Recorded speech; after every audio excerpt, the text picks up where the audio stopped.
I'm going to read from Vulnerability Index. It's a collection of poems about my work with people who are living outside. He says, "You know the problem with being homeless?" And the man he is looking at shrugs. It's that it's just not exclusive enough. Anyone can join us anytime.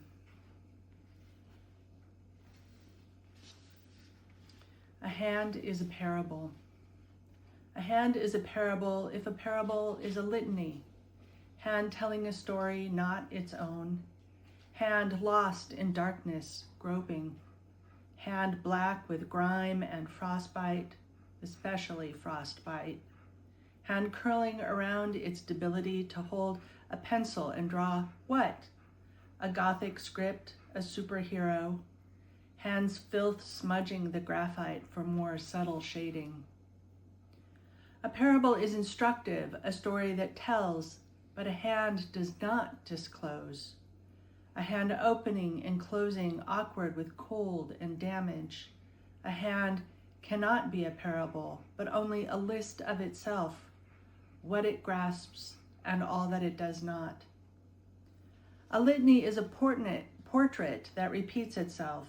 The hands clasp themselves, a petition. Hand whose flesh appears ruffled with scars. Hand whose muscles are pocked with the black holes of MRSA. Hand missing its ring finger, septic, no betrothal. A litany is a parable, is a syllogism that the hand tries to prove, cannot. The logic of the hand, jerking off in the library bathroom, the hand plucking a cell phone from the Walmart shelf, hand nefarious with need, fingers whose logic seizes on necessity that kicks away proof. A litany is a story with instructive value, how the hand itches with meth, feeling there what isn't there. A broken fingernail worrying a scabby face, hand shading the eyes from a violent sun, hand throwing and warding off blows. The hand in alcoholic neuropathy forcing a signature to the page, hand delicately twisting a dental floss dream catcher into the rim of a bottle cap. A litany is a story of the one thing, the story it must teach, what it must offer to prove it is itself. Hand extended to the police officer, holding out photo ID.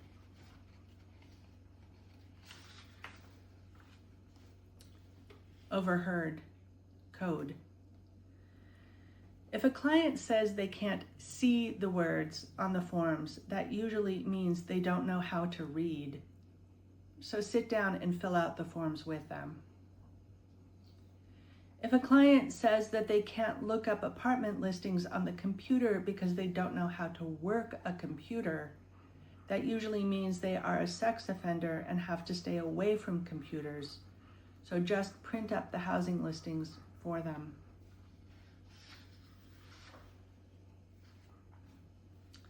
Intake. What supports do you have outside of the shelter? The Republican Party.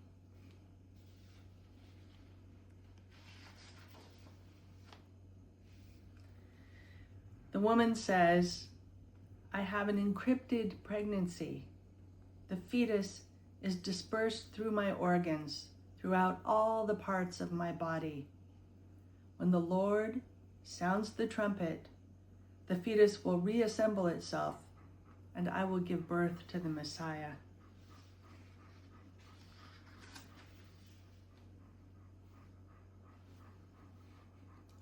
"Hi, Secret," he says.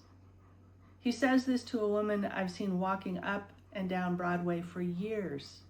Most days, I see her walking with her bucket hat, eyes downcast, meditative gaze, gray hair.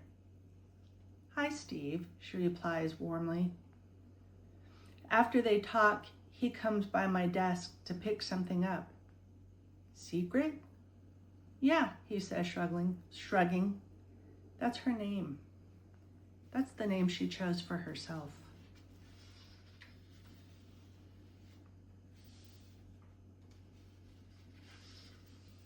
on why he doesn't want housing.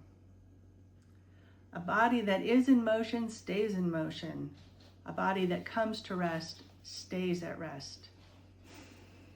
He's afraid he'll die if he comes inside.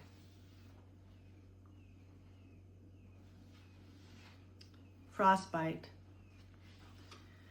James got drunk on a cold night, slept outside, and didn't protect his feet.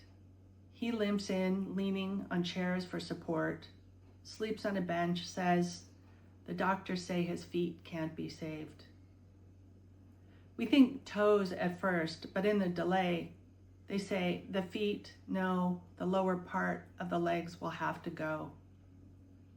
One morning, James calls and asks if Jake has come in for lunch. "Where are you?" I ask. "I'm at the broker. Medicaid is paying for a respite hotel for me." Asks, "Has Jake come in? Is Jake there? If you see him, tell him to call me. Tell Jake he can stay in the hotel room with me. He doesn't need to sleep outside tonight." The last poem I'll read is called Vulnerability Index, which is a questionnaire people are given to see what their vulnerability is to prepare them for housing resources or qualify them for housing resources. One of the questions is, do you have daily activities that bring pleasure and meaning to your life? If you reply in the affirmative, you are graded down as less vulnerable. Do you have daily activities that bring pleasure and meaning to your life? Here's a picture of my son. He lives with his grandma. Isn't he good looking? The Lord has blessed me. I go to the library and check out sheet music and learn to play it on my guitar. Frisbee with my friends. Sometimes I go to the Carnegie Library and read up on local history. I knit this little blanket for you. I write poems, I compose songs, I draw, I paint. I can whirl a mean hula hoop. I had this job for a while, mopping the bakery floor at night when everyone else was gone, and it was so peaceful. It helped keep me off dope. My sister is my best friend, my ex-wife, my husband, my dog. I like to be useful. I try to pause every day with a cup of hot coffee, and that can be a challenge if you're homeless. I envision myself flipping a burger in a skillet, and that soothes me.